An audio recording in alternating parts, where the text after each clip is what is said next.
Esat laipni aicināti uz Latvijas Bībeles centra atvērto durvju dienas pasākumu. Aicinām ikvienu interesantu 18. maijā 2014. tikties mūsu telpās Rīgā, Krāslavas ielā 27. Atvērto durvju dienā ik viens apmeklētājs ir aicināts apskatīt centra mācību telpas, satikt mūsu darbiniekus un kādus no mācību spēkiem. Pasākumā piedalīsies arī dažādu mācību programmu studenti un absolventi, kuri padalīsies ar savu pieredzi, kā arī atbildēs uz jūsu interesējušiem jautājumiem. Būs našķu galds ar tēju un kafiju, kā arī būs iespēja piedalīties viktorīnā par LBC un ēkas vēsturi ar balviņām.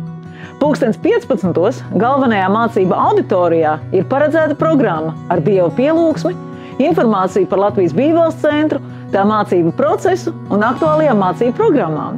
Uzzināsiet arī par pieteikšanās procesu un atbalsta iespējām studijām. Neatkarīgi no tā, vai esat Bībeles pazinējs, vai vienkārši interesēties par centra darbu, atvērto durvju dienas pasākums ir lieliska iespēja uzzināt par mācību iespējām un tikties ar līdzīgi domājošiem. Gaidīsim jūs 18. maijā 2014. Latvijas Bībeles centrā Rīgā, Krāslavas ielā 27.